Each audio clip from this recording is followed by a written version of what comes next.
Catholic Mobilizing Network works to end the use of the death penalty and promotes restorative justice. Let the Church always be a place of mercy and hope.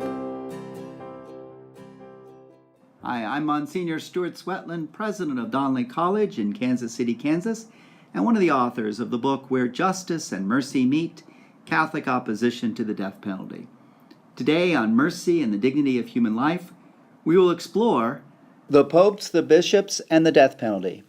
In the Second Vatican Council's Constitution on the Church, Lumen Gentium, we are told in paragraph 25 that all Catholics are to have a religious assent of soul to the ordinary teachings of the Pope and our bishops. This loyal submission of the will and intellect must be given in a special way to the authority of the Roman Pontiff. What this means is Catholics believe that our bishops, as successors of the apostles, and especially our Pope as successor of St. Peter, the first among the equals of the apostles, and the leader of the Church, teach with a particular authority granted them by the grace of the Holy Spirit when they teach in matters of faith and morals. And we are to give a religious assent of soul, a ready and respectful allegiance of our mind and heart to even their ordinary teachings. And we're to give the allegiance of faith to those that are given in a more formal way as matters of faith. We know that our bishops in the United States have gone on record in opposition to the death penalty, and the last three popes, St. John Paul II, Benedict XVI, and Pope Francis,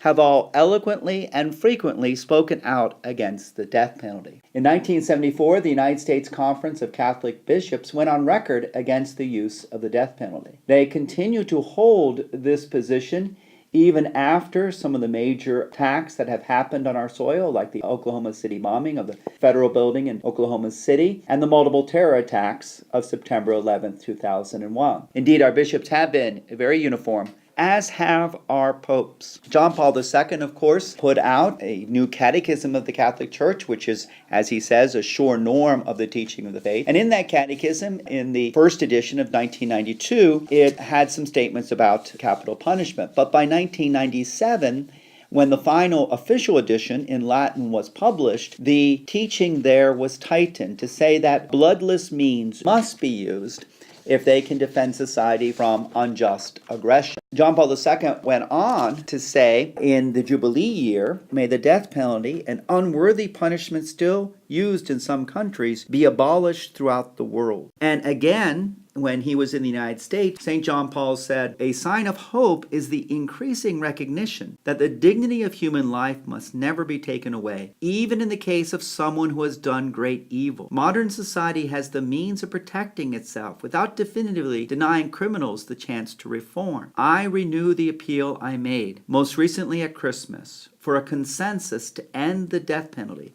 which is both cruel and unnecessary. It was not only Pope John Paul II who was opposed to the death penalty, but Benedict XVI continued in this tradition. Pope Benedict, in November of 2010, said, I express my hope that your deliberations will encourage the political and legislative initiatives being promoted in a growing number of countries to eliminate the death penalty. Of course, Pope Benedict, when he was in charge of the Congregation of the Doctrine of Faith, working in conjunction with John Paul II, helped publish the Compendium of the Social Doctrine of the Church. And that compendium reminded us that bloodless methods of deterrence and punishment are preferred, as they better correspond to the concrete conditions of the common good and are more in conformity to the dignity of the human person. Of course, Pope Francis has recently reiterated the teaching of his predecessors, also the teaching, of course, of the bishops in the United States, when he has said quite clearly that, and I quote, today the death penalty is inadmissible, no matter how serious the crime of the condemned. It is an offense against the inviolability of life and the dignity of the human person that contradicts God's plan for man and society and his merciful justice. And it impedes fulfilling the just end of punishments. It does not do justice to the victims, but foments vengeance. Well, if we're listening and giving that religious submission of mind and will to the teaching of our bishops,